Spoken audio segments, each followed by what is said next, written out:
Hello दोस्तों, good evening. दोस्तों, आज हम यूपीपीसीएल असिस्टेंट अकाउंटेंट में कॉमर्स से जो 75 क्वेश्चन पूछे जाते हैं उसमें से एक टॉपिक हमारा ऑडिटिंग का है।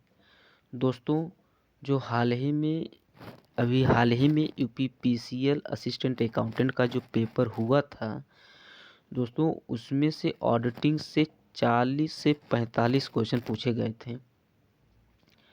दोस्तों, आज हम इस टॉपिक के कुछ इम्पोर्टेंट एमसीक्यू को पढ़ेंगे और बेसिक भी पढ़ेंगे। दोस्तों ऑडिटिंग को हम हिंदी में अंकेक्षण बोलते हैं। और दोस्तों, ये अंकेक्षण होता क्या है? किसी कंपनी के लेखा को वित्तीय वर्ष में हुए आय और व्यय का निरीक्षण करना ही ऑडिटिंग कहलाता है। दोस्तों, किसी कंपनी के लेखा को वित्तीय वर्ष में हुए आय और व्यय का निरीक्षण करना ही क्या कहलाता है? ऑडिटिंग कहलाता है। दोस्तों, कुछ इसके बेसिक आप लोग जान जाएंगे तो एमसीक्यू पढ़ते समय दोस्तों आप तुरंत उसको आप पकड़ लेंगे, आप लोग समझ जाएंगे कि मतलब क्या कहना चाह रहा है। ठीक है दोस्तों, इसमें ये भी है कि जैसे ऑडिट कौन करता है, ऑडिट रिपोर्ट तैयार कौन करता है, मतलब किसके द्वारा किया जाता है। तो दोस्तों, भारत में अलग अलग रिपोर्ट के लिए अलग अलग ऑडिटर निर्धारित किए जाते हैं। जैसे हम ICAI institute of chartered accountant of India कि जो चार्टेड अकाउंटेंट होते हैं किसी कंपनी या संगठन का स्वतंत्र अंकेक्षण कर सकते हैं। दोस्तों, जब किसी ऑडिटर के द्वारा, दोस्तों आप लोग ध्यान से सुनिएगा, जब किसी ऑडिटर के द्वारा संगठन या कंपनी का ऑडिट किया जाता है वहाँ ऑडिटर स्वतंत्र होता है। फाइनेंस से जुड़ी चीज़ों का जांच भी वही करता है और उससे गलतियों को निकालता है। उसके बाद ऑडिटर द्वारा उनको ओपिनियन भी दी जाती है कि वह त्रुटियों को सही कैसे करें। ठीक है, वह बताता भी ऑडिटर है। ठीक, ऑडिटर के द्वारा जांच के बाद एक रिपोर्ट तैयार की जाती है। ठीक है, उसमें कंपनी की फाइनेंस से संबंधित विस्तृत जानकारी होती है। जो पूर्ण सत्यापन होता है उसी को हम ऑडिट रिपोर्ट कहा जाता है। ठीक है, वही ऑडिटर जो हो ऑडिट को रिपोर्ट को तैयार करता है और वह एक सत्यापित करके देता है। ठीक है, ऑडिटर के द्वारा हम मेंटेन किया जाता है इसे। ठीक, और इसका दोस्तों आप लोग देख रहे होंगे, फर्स्ट क्वेश्चन हमारे सामने है, ऑडिट नोटबुक में शामिल है। दोस्तों, ऑडिट से क्वेश्चन हमारे बहुत इंपॉर्टेंट हैं। कॉमर्स में जो 75 क्वेश्चन में जो पूछे जाते हैं, यहाँ से अगली बार मैं आपको अभी तुरंत बताया 40-45 क्वेश्चन इसमें मैं भी पेपर दिया था। दोस्तों, यहाँ से बहुत अच्छे क्वेश्चन उठे थे दोस्तों। ठीक है, तो क्वेश्चन ये है कि ऑडिट नोटबुक में शामिल है। तो दोस्तों, संदर्भ की विभिन्न तिथियाँ, ये सही है। किए गए कार्यों का विवरण, ये भी सही है। स्पष्टीकरण यानी स्पष्टीकरण इत्यादि की आवश्यकता वाले आइटम के बारे में नोट्स, ये भी सही है। यानी उपरोक्त जो हमारे हैं ये सभी होते हैं। ठीक है दोस्तों, क्वेश्चन दूसरा है कि निम्नलिखित में से किसका व्यापक दायरा होता है? निम्नलिखित में से किसका व्यापक दायरा होता है? तो आंतरिक नियंत्रण, जो इंटरनली हम लोग वो करते हैं, क्या बोलते हैं, नियंत्रण को कंट्रोल करते हैं। और आंतरिक लेखा परीक्षक, आंतरिक जांच, यानी उपयुक्त तीनों हमारे होते हैं। ठीक है, नहीं दोस्तों, निम्नलिखित में से किसका व्यापक दायरा है? आंतरिक नियंत्रण, आंतरिक लेखा परीक्षक, आंतरिक जांच, उपयुक्त में से कोई नहीं। हाँ सही है दोस्तों, यही है। एक आंतरिक लेखा परीक्षक है, एक आंतरिक लेखा परीक्षक है, एक मतलब ये अस्थाई होता है। ठीक है,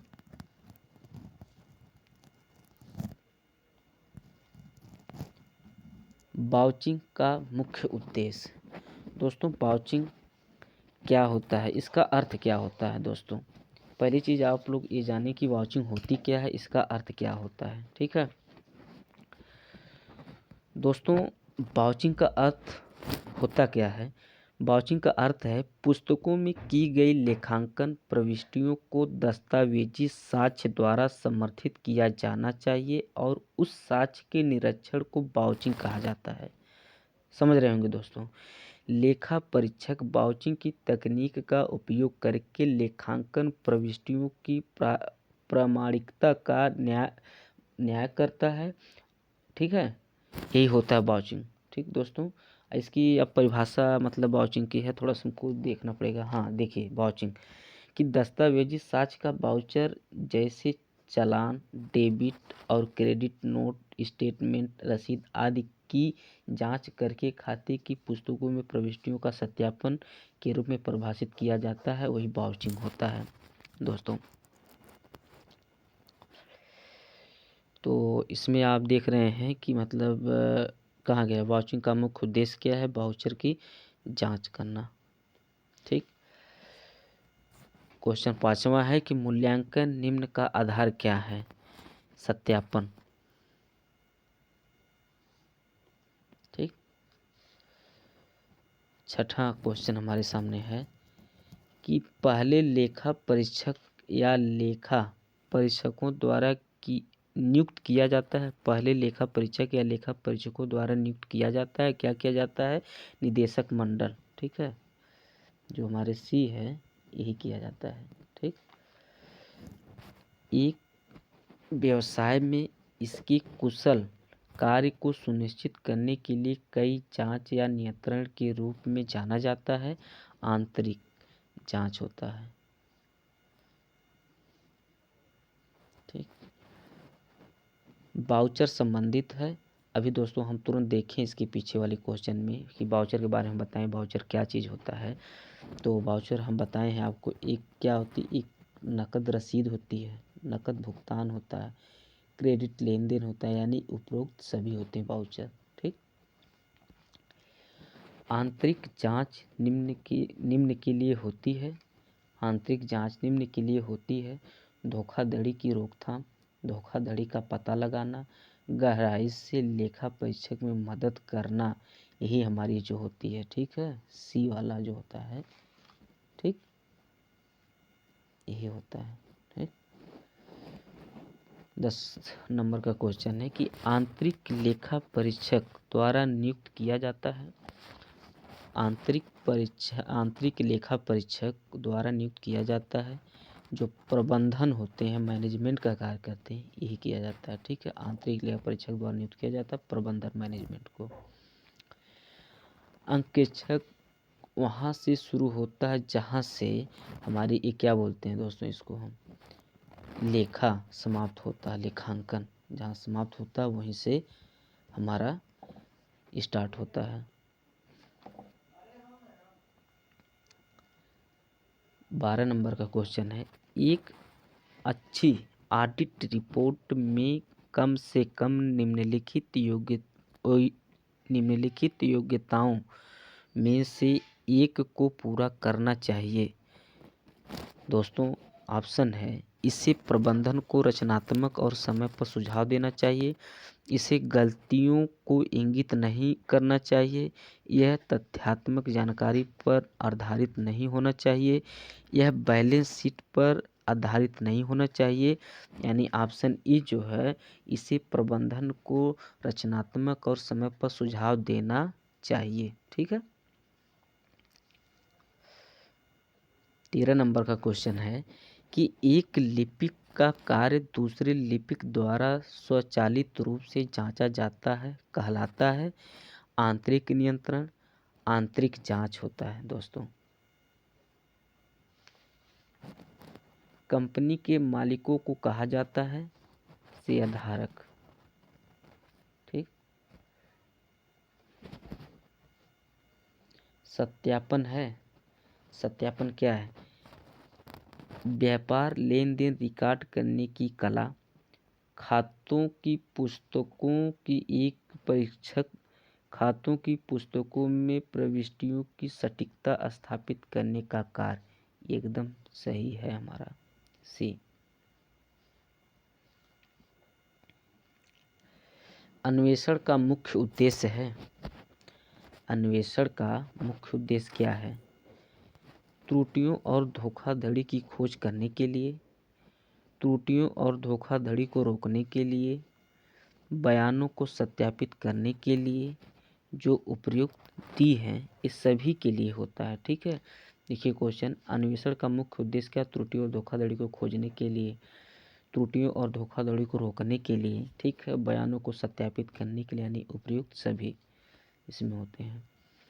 आंतरिक नियंत्रण और आंतरिक जांच। जो आंतरिक नियंत्रण और आंतरिक जांच है, एक और एक ही अलग। आंतरिक नियंत्रण में आंतरिक जांच शामिल है। एकदम सही है, यही है। एक लेखा परीक्षक एक जैसा होता है। एक कुत्ते को देखो, ये समझ नहीं आ रहा दोस्तों। एक लेखा परीक्षक एक जैसा होता है, चौकीदार होता है, मूर्ख कुत्ता यानी पागल कुत्ता, कुत्ते को देखो। हाँ, एकदम सही है। बहुत इसमें मतलब आपको कॉन्शियस रहना पड़ता है। लेखा परीक्षक की कैसा होता है, ये कॉन्शियस बहुत सचेत होना चाहिए। ठीक है, लेखा परीक्षक होना चाहिए। विशेष लेखा परीक्षक निम्न के लिए आवश्यक हैं। ठीक,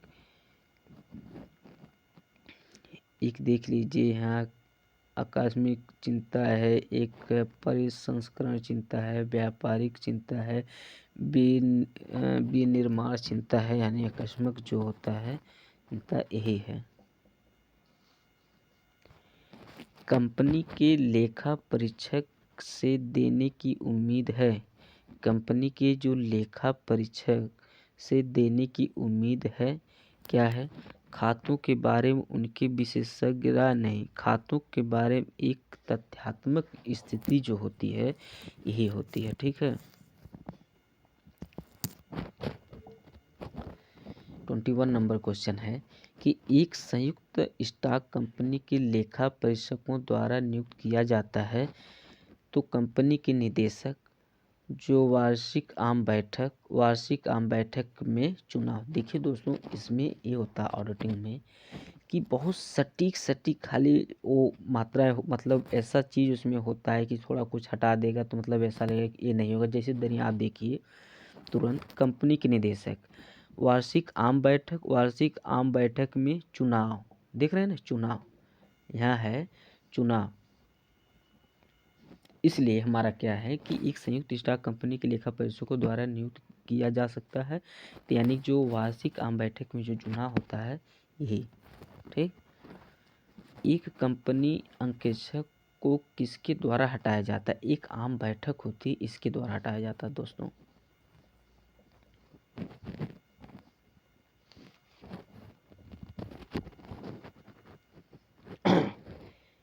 ट्वेंटी 3 क्वेश्चन है दोस्तों। 23वां है कि एक लेखा परीक्षक के तथ्यात्तर के कारण, सॉरी दोस्तों, क्या इसमें हिंदी दोस्तों ऐसा दे दिया है, बहुत क्लिष्ट दे दिया है दोस्तों। एक लेखा परीक्षक के त्याग पत्र के कारण हुई रिक्ति को किसके द्वारा भरा जाता है?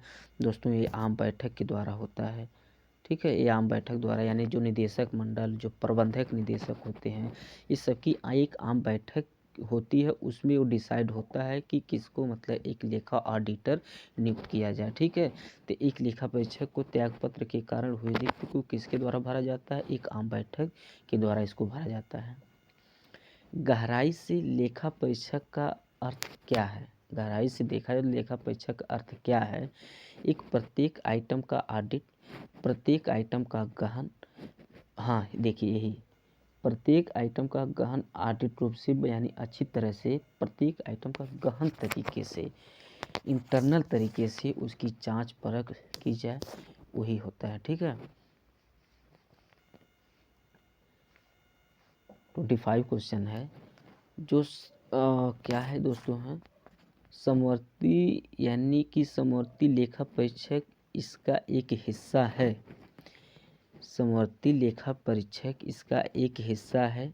आंतरिक जांच प्रणाली, निरंतर लेखा परीक्षक, आंतरिक लेखा परीक्षक प्रणाली, अंतिम लेखा परीक्षक प्रणाली होती है। तो हम बार बार कहे हैं कि इसमें आंतरिक जो होता है, जो इंटरनल जो होता है, उसी का मतलब लेखा प्रणाली होती है। ठीक है, तो यहाँ पर देखिए दोस्तों कहा है समवर्ती लेखा परीक्षक इसका एक हिस्सा है आंतरिक लेखा परीक्षक प्रणाली का। ठीक है, 26 है कि गहन लेखा परीक्षक का पर्यायवाची है। तो विस्तृत, भाई गहन यानी विस्तृत तरीके से। ठीक, 27 है बैलेंस शीट ऑडिट में निम्न का सत्यापन शामिल है। बैलेंस शीट ऑडिट में निम्न का सत्यापन शामिल है।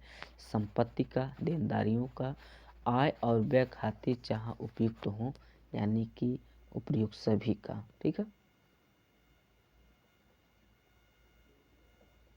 ठीक। 28 नंबर क्वेश्चन है कि निम्नलिखित में से कौन सा कथन निरंतर लेखा परीक्षक के बारे में सही नहीं है। निम्नलिखित में से कौन सा कथन निरंतर लेखा परीक्षक के बारे में सही नहीं है। यह नियमित अंतराल पर आयोजित किया जाता है। यह दैनिक आधार पर किया जाता है। इसकी आवश्यकता तब होती है जब संगठन के पास एक अच्छी आंतरिक नियंत्रण प्रणाली होती है। यह महंगा है, यानी कि इसकी आवश्यकता तब होती है जब संगठन के पास एक अच्छी आंतरिक नियंत्रण प्रणाली होती है। ठीक है, तो सी नंबर क्वेश्चन है दोस्तों, यही है हमारा है। 29 क्वेश्चन है दोस्तों, निम्नलिखित में से कौन सा ईपीए का तथ्य नहीं है। ठीक है, ईपीए का तथ्य दोस्तों, मुझे इसमें ईपीए का अर्थ मुझे याद नहीं आ रहा, रिकॉल नहीं कर पा रहे हैं दोस्तों। इसको आप लोग देखिएगा कि इसका फुल फॉर्म क्या होता है। ठीक है, तो व्यय लेखा परीक्षक। ठीक है, व्यय लेखा परीक्षक दोस्तों।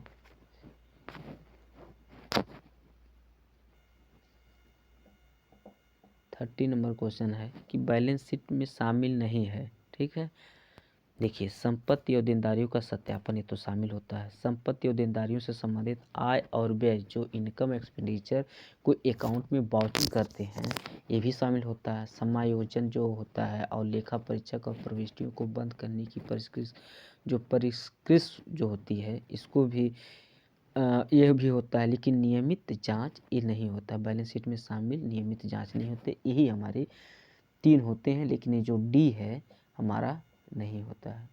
अरे नियमित जांच तो ये हो गया कि यानी कि हम पूरा बैलेंस शीट और ट्रेडिंग बाउचर जो भी बनाने के बाद जो करते हैं लास्ट में, उसके हम तब जांच करते हैं क्या हमारा ये सही बना है कि नहीं बना है दोस्तों। 31 क्वेश्चन है,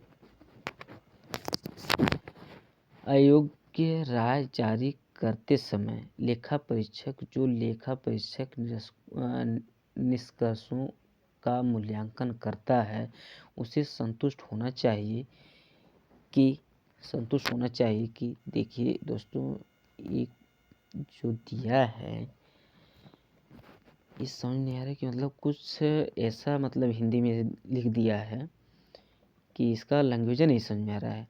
जब आत्मिस स्टेटमेंट की राशि कामकाजी कागजात में परिलिखित है।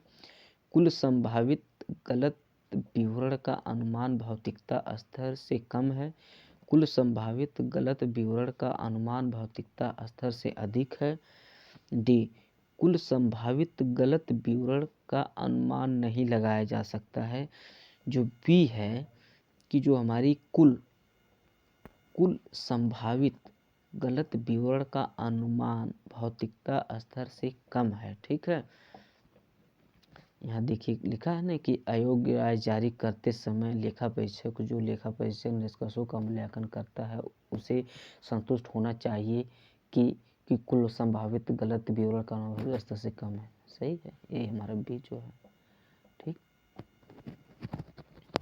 32 नंबर क्वेश्चन है कि चेक सिस्टम सिद्धांत के तहत डैश का पालन किया जाता है।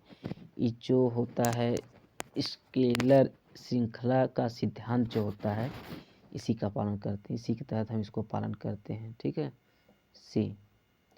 अच्छा नहीं दोस्तों, एक मिनट दोस्तों, हम अच्छा दोस्तों ये क्वेश्चन एक सही नहीं लग रहा है दोस्तों, एक गलत क्वेश्चन लग रहा मुझे है। चेक सिस्टम सिद्धांत के तहत का पालन किया जाता है श्रम का विभाजन, काम का विभाजन, चेक सिस्टम सिद्धांत। हाँ सही सही दोस्तों, ये सही है, जो ए है यही हमारा है, सही है। 33 इस तरह का ऑडिट आम तौर पर 2 वार्षिक ऑडिट के बीच किया जाता है। दोस्तों आंतरिक लेखा परीक्षक जो हमारा बी है यही किया जाता है, आंतरिक लेखा परीक्षक होता है।